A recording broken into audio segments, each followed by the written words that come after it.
Brook Chivell is a country rock artist from southeast Queensland who has been releasing music for almost a decade, and he's also an in-demand live artist. He's released several singles this year alone, and the latest is Like a Country Girl.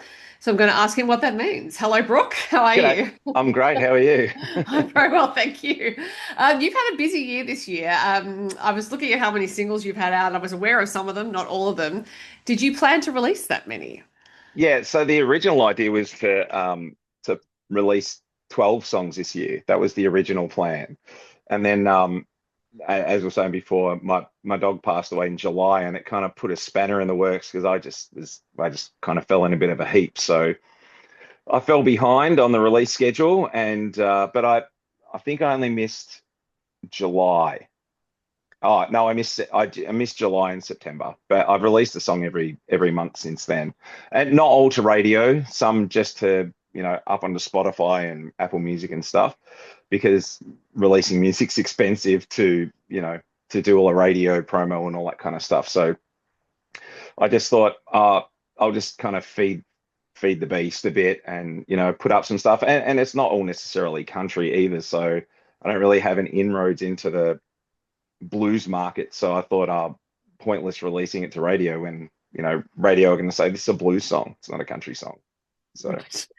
So there's a few things to ask you about in there. I'll start with the blues though. yeah, So blues is obviously something you love because you've been recording and releasing some songs in it. So how long have you been interested in wanting to put some blues out into the world and or playing it live?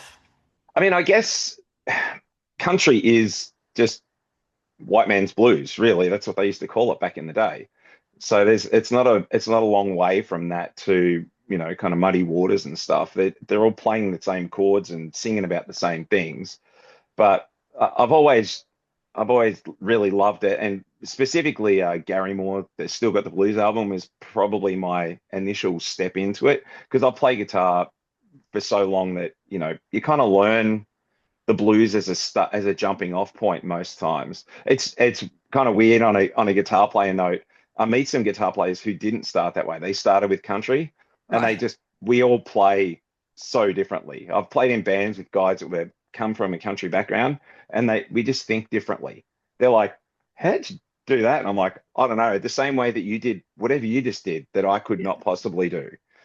So it's just one of those things. I guess coming from a kind of bluesy, rocky background, it's always kind of been there. And to be honest, the blues song that I released is a cover of a Buddy Holly song that this is a complicated story and feel free to cut it out.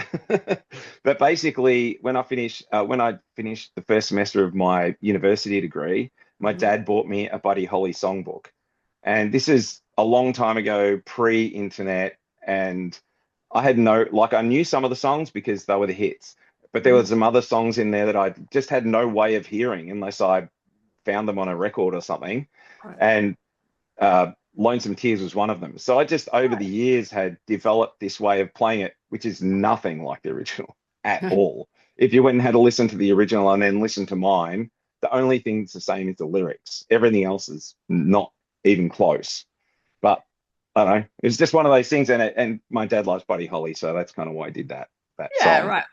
And it's also your version, and you're allowed to Yeah, have your version. yeah, definitely. It's very much my version. I find it so interesting when you said just what you said then about, you might be looking at blues guitarists saying, "How did you do that?" And they're looking at you saying, "How did you do that?"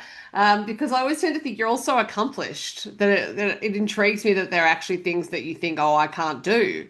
But I suppose it goes to the intricacy of the instrument I and mean, the many different ways of playing it. you can never know everything about it. That's the thing. I mean, I mean, not that keyboard's easy, but there's one middle C on a keyboard. Yeah, One. right. You Yeah, can play that same note in four spots on the guitar. yeah, That's why sight reading music for a guitar player is a lot more complicated than it is for a keyboard player. Because the keyboard player just goes, well, middle C is my reference. yeah. Everything else is around that. Guitar player's like, cool, which middle C? So you kind of, when you're learning licks, especially like guitar, like soloing, you're actually thinking, okay, what's going to be the easiest place to play this for my fingers to get around it, kind of deal. So sometimes you might go and see a cover band play a song, and this happens to me often. played a song for, 15 years, and I'll look at them and think, that's not even anywhere near how I play that song, but it sounds exactly the same. Yeah, right. Yeah. Yeah, well, actually, as someone who has learned piano and guitar and sight reads, yes, I've never put it together before, but yes, sight reading for guitar was much harder, and it's exactly what you say. But also, that's not taking into account when you put a capo on, or anyone who might change their tuning on a All of guitar. those things. And Yeah. I all of my songs are in E flat, so I tune my guitar down a half a step. Why? Just out of Uh, interest. uh, to be honest, I started out with it in cover bands, and also Stevie Ray Vaughan was tuned down a half step, Right. Guns N' Roses were tuned down a half step, and Jimi Hendrix was tuned down half step. And they were three of the bands that I listened to a lot when I was a kid. Hmm. So I just kind of tuning up and down was a pain. So I just thought, oh, I'll just leave it in E flat. And So I I've suppose it stayed means, there. yeah, people can't really borrow your guitar if they need to, unless they In, can play that tuning. unless they want to play with a capo on, yeah. Yeah. So I mean, I actually find all this sort of technical stuff interesting. So if anyone's listening slash watching and doesn't, well, apologies. I'm having the Sorry. conversation anyway. Yeah. You're getting an insight into me and my friends' conversations. It's like 90% are the ins and outs of, this wood or that thing or that pickup, or that's what we talk about Well, all the yeah, because time. there's a reason why guitarists tend to have quite a few different guitars, right? So someone who might not play guitar might look at the number of guitars on stage for one guitarist and think, well, why does he need so many? But of course, yes, the wood, all sorts of things affect the sound of that instrument. I used to think that way, and that's how I justify having so many guitars to myself. But I'm a realist, and I know that nobody in the crowd knows or cares. They just go, "Oh, I like the look of that guitar or that guitar, whatever it is." But they have no idea in the difference in sound. They have no idea, and that's cool. Like that's not Yeah. their job to know. Hmm. A lot of times I'll play a particular guitar because that's what I recorded the song on, and it's Right. got to me it has a particular sound or a feel, because a lot of the songs, like, so I built this, and within you know a day and a half of stringing it up, I'd written two songs on it, Right. because it's like when you play a different instrument, there's just, you play a different way, you feel different.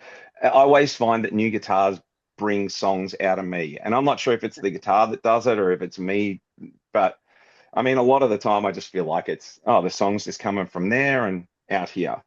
Hmm. Because I never write for other people. I only write for myself, and whatever happens to come out comes out.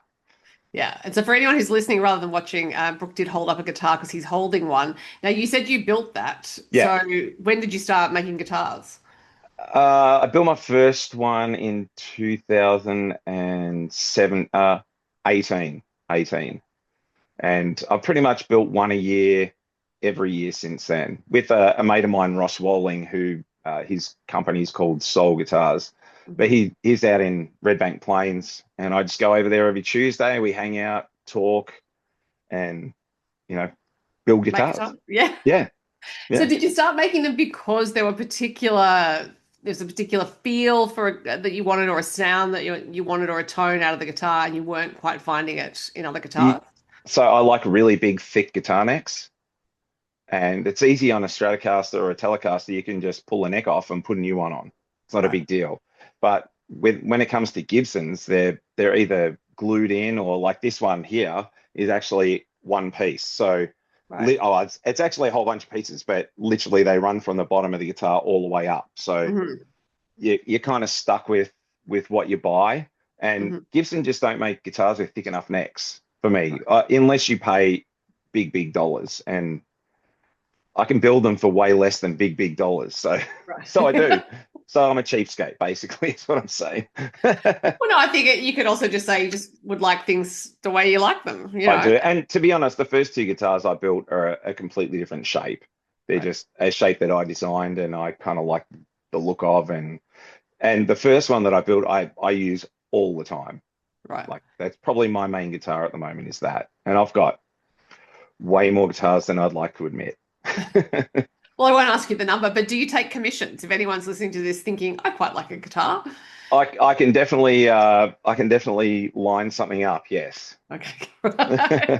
Well, now that we've ventured into guitars and tunings and things like that, I'm going to bring us back to the latest single, Like a Country Girl. When did you write it?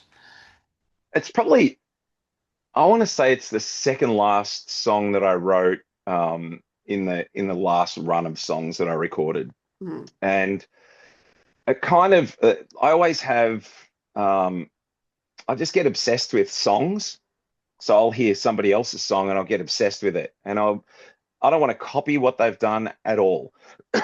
But there's a vibe or something. It might be a guitar sound, it might be a drum sound, or a rhythm or something like that. And I think that's really cool.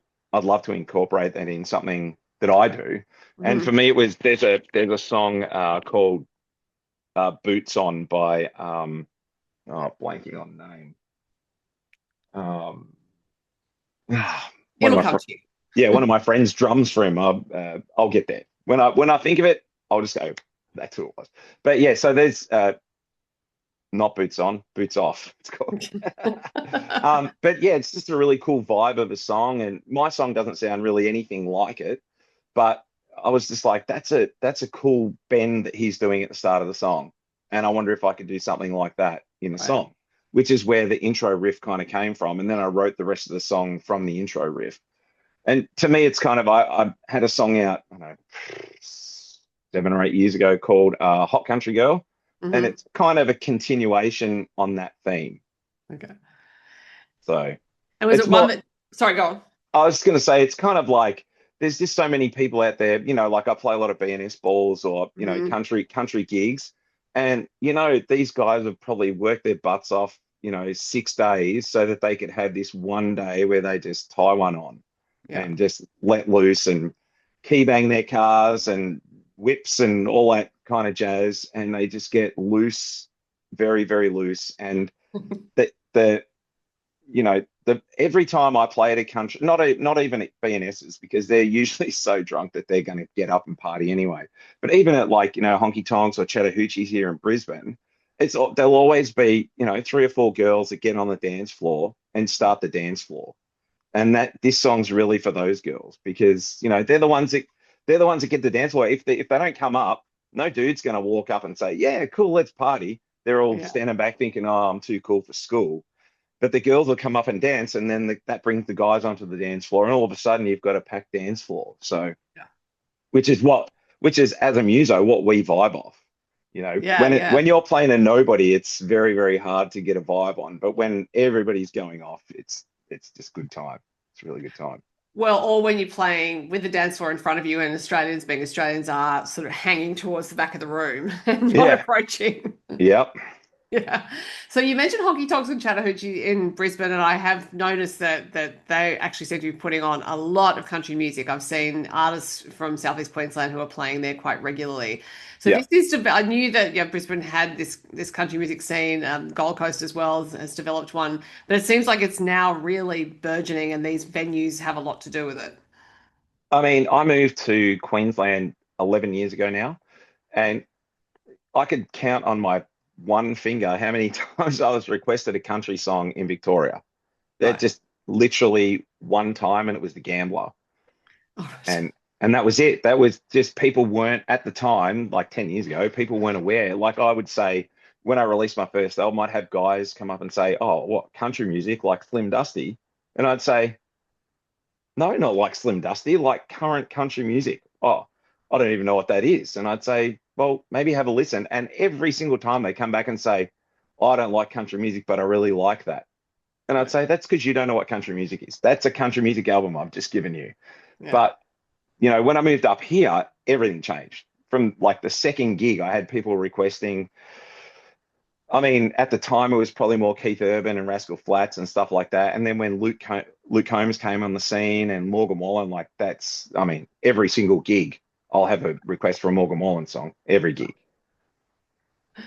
Yes, he certainly seems to be dominating. I would say ubiquitous currently. Yeah, yeah, yeah. I know it's interesting charting these trends, although I don't participate in them because I prefer Australian country music. But Yeah. so in terms of your writing process, are you did mention that the songs come from the ether pretty much, but are you a writer who sort of gets an idea for things and then you just go to collect the ideas and then you allocate some time and sift through them and see what's working, or does that idea present itself really strongly and you think, okay, I'm going to pursue that as soon as I can? I would say 99% of the time it's noodling in front of the television. Right. Because I constantly have a guitar on me. So I'll be sitting there. I'm surprised I've kept my fingers away from noodling for this whole interview so far. But I'll be sitting there and just noodling, and then something will kind of pique my interest, and I'll explore that and see where I can take it. And that might turn into a song, or it might just turn into rubbish. But I'll usually record it in my phone. I've got thousands of voice memos in my phone of just me, some that he can't even hear. I'll listen to it and be like, what was I thinking? I can't actually even hear what I played there. But yeah, I kind of start from there, and then usually a lot of times I'll write with other people lyrically. Mhm. Um, I would say that's probably not really my strong point. I've never been really like oh, that lyric broke me apart, or that lyric was, I think more about harmony and melodies than I do about what they're actually saying. A lot of times I'm singing a song, I've got not mine, but when I'm singing other people's songs, I won't even know what the song's about. It's very rare that I'll be like, oh, that's a song about such and such, because it's just kind of coming out of me. Mhm. But I'll get together with mostly I write with a guy named Anthony Emery or Jared Adlam. I've written quite a bit with him over the time that I've been recording with him. I wrote a song with Troy Kemp a few weeks ago, which I is had a question about it. I saw it on your ah, socials. yeah, which is a really cool song that I've been wanting to write for 10 years, maybe longer, maybe 15 years, and just never could. Like, I'd get into a writing session and go, this is not the group, or Right. I'd be writing with somebody else, and they'd be like, you got any ideas? And you kind of get a vibe for people, and it's not that they're bad people or anything like that, but because this is a particularly I don't know, it's a particularly heartfelt song that means a lot to me. I really wanted to write it with someone that kind of got it. And Mhm. because Troy and I are about the same age and we kind of went through the same things growing up. So, because the song's called In My Father's Hands. Mhm. And it's about, when you're a little kid, you just think your dad's, Superman. And you Mhm. look at his hands and they're so enormous, you just think, oh, I'll never be that big. And then later on in life, you look down and you go, oh my God, it actually happened to me. That's where I came with the idea, was like, I've got my father's hands. I Right. just looked at him and went, oh my God, that's my dad's hands. Yeah. Yeah. And I was also seeing on that post that you and Troy have actually known each other for quite a long time, but that was the first time you'd written together. Yeah, I met Troy. I met Troy in 2011 or 12 at the after party for the Golden Guitars, All right. and he came up to me and said, "Oh, Brook Chivell." I went, I didn't do anything wrong because he's enormous. I don't know. Yes, it's enormous. Some Yeah. of the listeners might not know or watch us, but he's 6'5" or 6'6" or something, and I'm 6'3", which is tall enough. But I was, yeah, that's me. Yeah. And we just hit it off. We just hit it off, and we've always been, really good mates. We don't necessarily talk all the time because he's in Nashville and stuff, but there's just a kindred kind of. We did all the same things early on and kind of came into this. He obviously had a lot more kind of recognition and fame through the McAllister Kemp thing, but we just hit it off as far as growing up and all that kind of stuff. So yeah, he's a great guy. He's a great guy. But yeah, it's one of those things. Same as Matty Cornell. I've written one song with him, and I've known him for years and years and years and years. Yeah. Because sometimes it's like sometimes you meet a really famous muso, and the last thing you want to talk about with them is music, because that's Yeah. all they get all the time. And it might not even be that it's not music. Like, I don't know, if I met Diesel, you know, I'd be trying my best not to fangirl. So Yeah. I'd be trying to ask him, so, oh, that guitar that you used on such and such, I mean, what was your setup? I'd love to know. Because, yeah, they do get, oh, you're amazing all the time. Yeah. So, Yeah. Well, and Diesel is still playing regularly, so if you did want to ask him a question, I'm sure you could track him down. Now that's a guy I'd like to do a collab with. I mean, Well, I'm like twice his size, but so shooting a video clip, we'd have to do it in perspective. well, you put it out there now, Brooke. So someone might be listening to this who can tell Diesel that you said it, and you just never know. Please, please Yeah. do.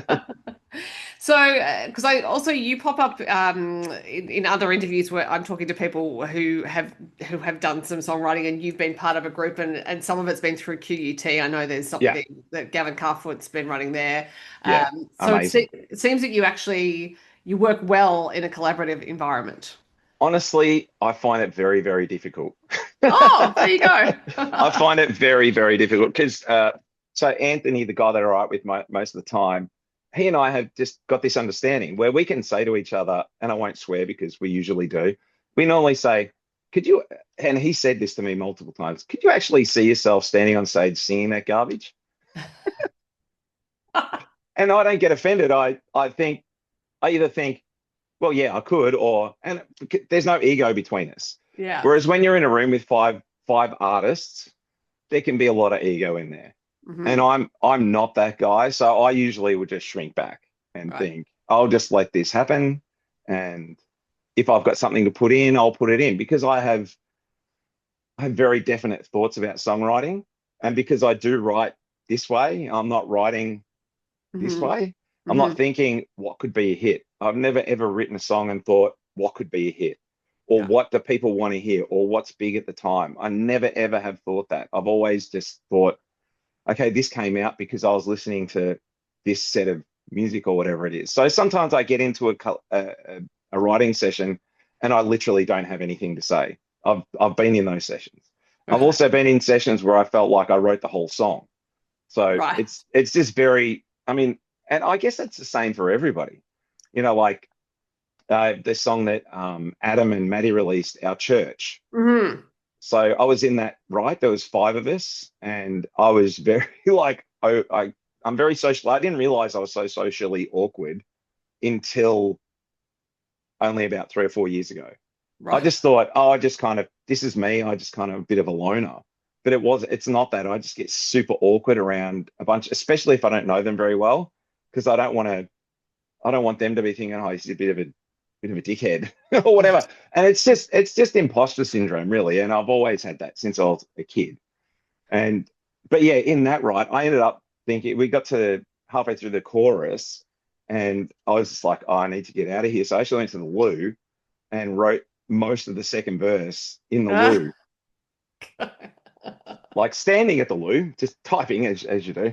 And then I walked back in and they're like, okay, let's start on the second verse. And I just went with my phone. And then it got changed around a bit. It's not like I didn't just come in and that was it. But yeah, sometimes it's easy to write with other people and sometimes it's just really, really hard. I Yeah. find it easier if I know the people really, really well. And because, so like I said, Troy and I know each other. So we could have literally just talked talk for 3 hours, but instead we talked for 2.5 hours and wrote a song for half an hour. Yeah. Which I actually think is a great way to do it, because you're kind of getting stuff out of the way, and it's almost like clearing the path for that song to come through. Yeah, Because the talking may actually form the song, if that makes sense. yeah, yeah, definitely. I mean, it's always going to inform the mood. So, like, I was in the right with Tori Dark, James Johnson, Lily Grace, and one more name is eluding me currently.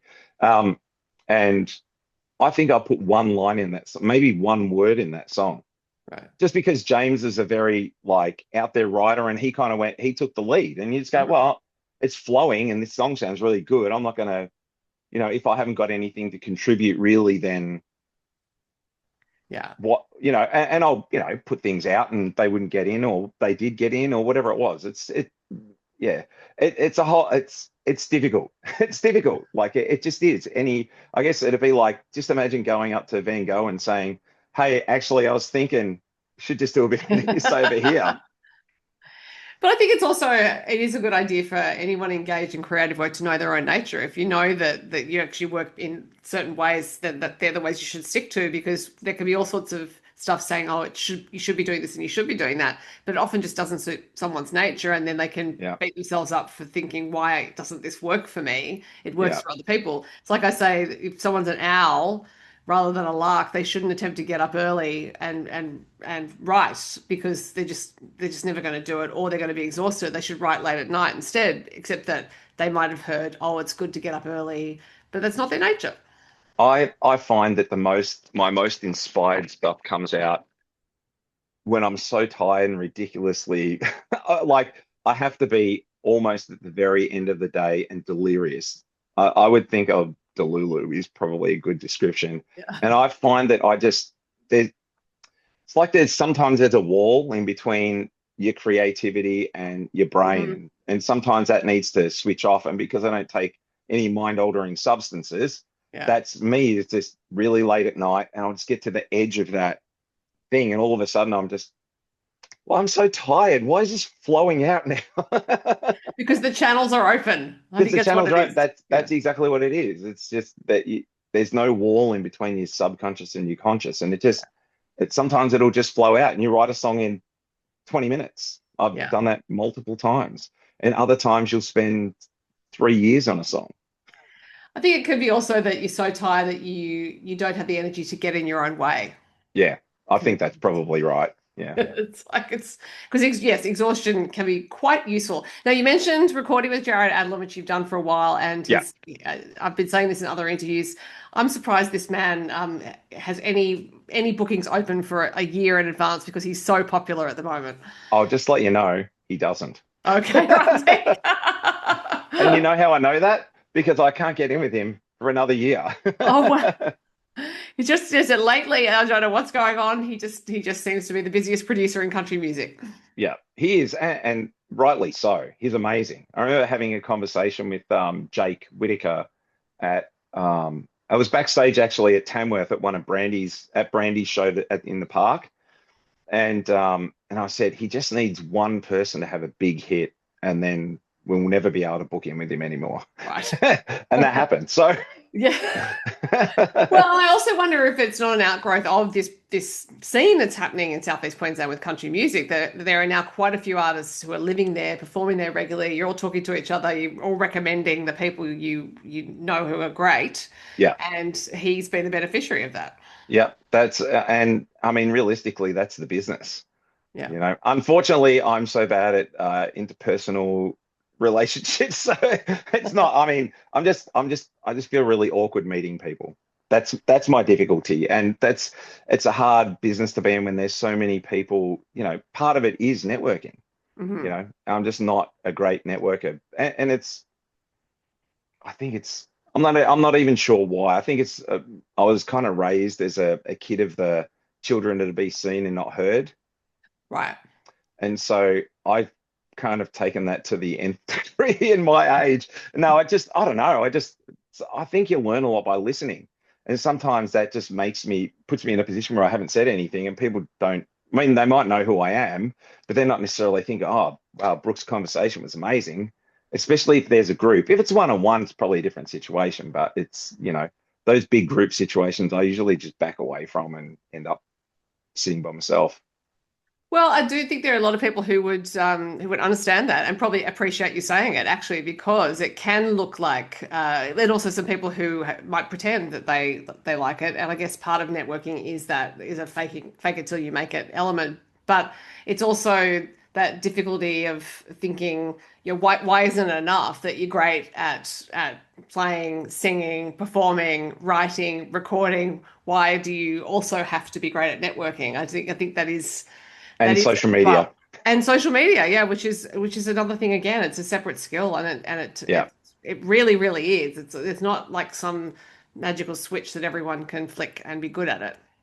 I feel like the younger generation of, kind of, I'm not going to say kids, but young adults and stuff that are coming through now in the scene, they have never known not social media. So for them, it's just I used to really post about me playing netball or footy, and now I do music. So I'm just going to transfer what I was doing before to this music thing. I'm never thinking, and the amount of times I've done recording sessions or gigs, and there's no photos, there's no nothing because Yeah. I was in that thing the Yeah. whole time that it was happening. I wasn't thinking, oh, just let me get a video, which is really bad because they're the things that people want to see, and it's just difficult. Well, no, I'm totally with you because it's yes, there's a generation that will take video as naturally as breathing, and I'm not in that generation either, so I completely understand. But now looking ahead to next year, so you had a lot happening this year. Do you have some plans for next year? I have a lot more songs to put out. Oh wow. So basically, what happened was I started recording with Jared at the very just before COVID hit, and we recorded for you know I recorded basically a full album worth of songs that weren't country, but I Hmm. recorded them at the start of COVID, and that probably I I released one song off that. Yeah, one song off that. So there's all of those songs to come out. Plus, Wow. I've been working on other songs on the way through. So I pretty much when I go in with him, I work on like two or three songs. So I might release one or two of those, and then there's the other song that, you know, just kind of at the time I didn't think, oh, this is the next, this is my hit single. This is the song of the summer or whatever it is. I don't know what the kids say. Yeah. But yeah, it's at the time I might not be thinking that's, necessarily the song. Hmm. So, there was songs on my second album that I put up onto social media. I sorry, that I put up onto Spotify in the last year as well because I didn't release it as an album. I released it as singles, and there were Yeah. just some songs that never got put up there. So I'd have people saying, "Where's that song that I really love off your second album?" I'm like, oh, I just haven't put it onto Spotify yet Yeah. because buy the album. No. Yeah. Well, yes, so there is something to be said for that as well. Well, it sounds like yes, you have an action-packed 2026 coming, and Yeah. I may well be talking to you again then, Brooke, but I'm going to leave it there for now so you can get back to that lovely guitar. Thank you very much. Thanks for your time. Talk to you later. Bye. Bye.